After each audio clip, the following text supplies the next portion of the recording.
Standing tall as the highest peak outside of Asia, Aconcagua has always attracted climbers with its impressive presence. But this mountain is not as easy as it may seem. Despite its seemingly simple climb, there are hidden dangers that can turn an expedition into a fight for survival.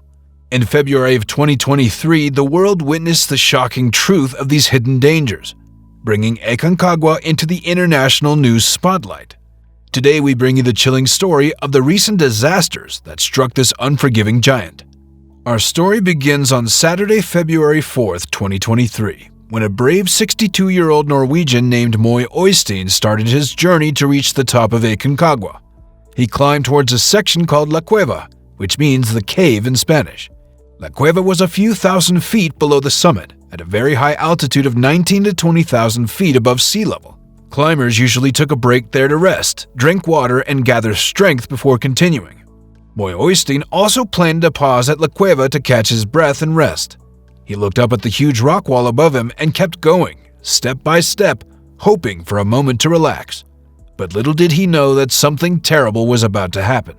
Aconcagua is an impressive mountain, reaching a towering height of 22,838 feet above sea level.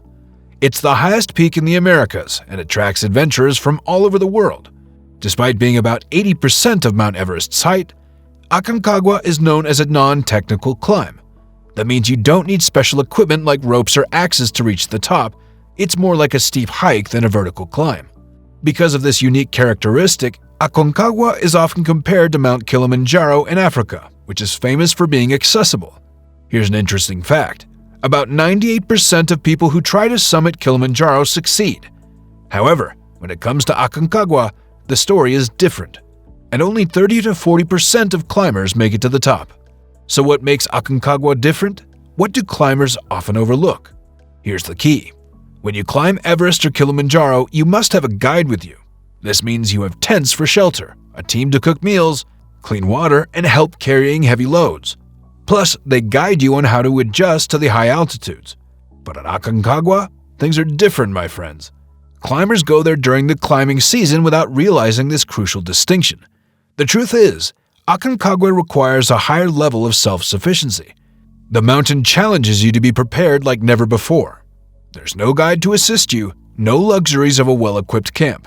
Unlike other mountains, you don't need a guide to climb Aconcagua legally. You just need a permit to enter Aconcagua Provincial Park, and you can try to conquer its steep slopes. But here's the thing. Even though it's not required, most climbers choose to have a knowledgeable companion with them.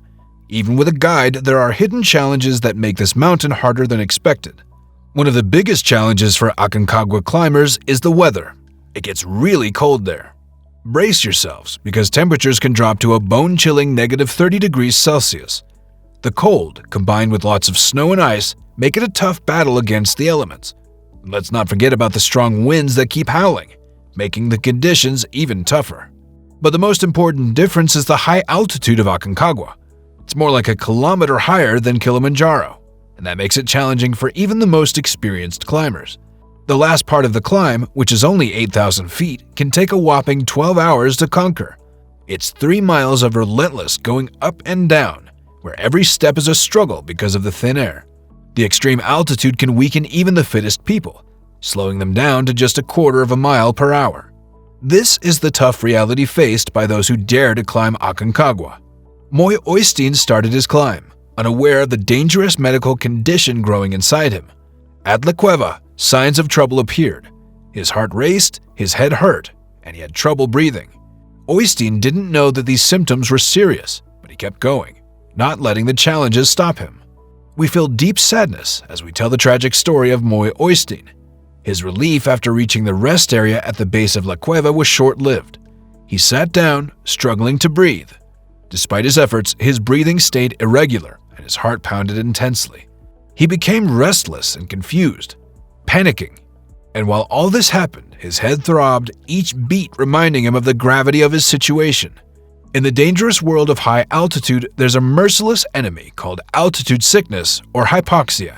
It can feel like a really bad hangover, but in extreme cases, it becomes a serious danger. People see things that aren't there. Walking becomes nearly impossible, and they can fall into a coma and die if it's not treated. Sadly, Moyoystein fell victim to acute altitude sickness. His fast heartbeat, once racing, slowed down dangerously. And there, some 20,000 feet up, he lost his life, becoming the first recorded fatality of the 2022 to 2023 climbing season. But unfortunately, Aconcagua wasn't satisfied with just Oystein's sacrifice. The very next day, a U.S. military veteran named John Michael Magnus began his own climb, passing the spot where Moyoystein had lost his life. Magnus had a mission called the Aconcagua Challenge, aiming to support veterans through the Johnny Mac Soldiers Fund. Filled with determination, he climbed Aconcagua's dangerous slopes, showing his strength at every step. Finally, he reached the summit he had longed to conquer. With an American flag around his shoulders, Magnus stood tall, taking a proud photo. But if we look closely at the picture, we can see the harsh reality. Frost covered his beanie, and his face showed how cold it was. Dark fog swirled around, a sign of the bad weather. In that freezing moment, Magnus and his team might have thought the hardest part was over. After all, isn't it easier going downhill from the summit? Technically, yes, but don't underestimate the relentless grip of high altitude and freezing temperatures. Every second spent in that environment takes a toll. As Magnus and his team descended, they felt uneasy. Something was wrong. He couldn't breathe properly and felt disoriented, as if something was suffocating him. He had to stop descending at a dangerous altitude of 20,000 feet, far from any hospital or help. It was there, where no one could reach him, that Magnus succumbed to what the Johnny Mac Soldiers Fund later called medical complications. We don't know the exact cause. It could be a lack of oxygen, extreme cold, or maybe a combination of both. Magnus's climbing mates and fellow veterans, Keith Brown and Don Fallon, tried their best but couldn't save their friend. With great sadness, we share the tragic news that John Michael Magnus became the second casualty on Aconcagua that season. Just hours after Moyoystein's death, Magnus took his last breath not far from where Moyoystein lost his life. The events that happened were shocking and devastating. In just 24 hours, not one, but two climbers lost their lives in the same area. A tragic coincidence that rarely happens even on the dangerous mountains of Aconcagua. But there's more sorrow on the horizon, as death cast a shadow over the unforgiving peaks. On Tuesday, February 7th, another heartbreaking chapter unfolded in this scary story. Anthony Simmons, a 41-year-old climber from the United States, got into a heated argument with his guide. The guide, whose name we don't know, begged Simmons to turn back because of the bad weather. But Simmons and his climbing partner, determined and stubborn, didn't listen to the guide's advice. This was a terrible situation, a nightmare for any guide. Guides are supposed to report this kind of defiance to the authorities, while still accompanying their rebellious clients on the dangerous climb. And so, on that fateful day, the three of them, Simmons, his friend, and the overruled guide, kept going, entering perilous territory high on the slopes of Aconcagua. Against all odds, they miraculously reached the summit. While Simmons and his friends celebrated their victory, the guide wasn't in a celebratory mood. No, dear friends, he was worried. He noticed that Simmons showed signs of hypoxia, a dangerous sickness caused by high altitude. Quickly, the guide became a lifeline, supporting Simmons as they hurriedly descended the treacherous mountain. But sadly, fate had already made its cruel decision. Simmons, weakened by the severe effects of hypoxia, became more and more incapacitated with each step, feeling like a dead weight on the unforgiving ground. In another tragic turn of events, a somber atmosphere fell over this already ill-fated climbing season.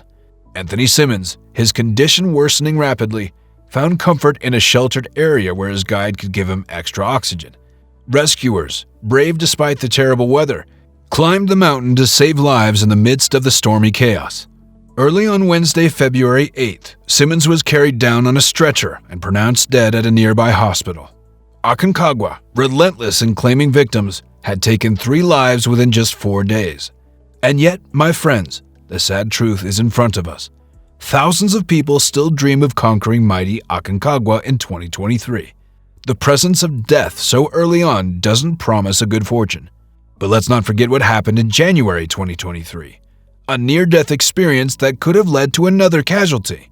A climber from the UK had a terrible fall, suffering a fractured skull and losing a leg. It makes us think about the allure of natural wonders like Aconcagua, attracting adventurers from all over.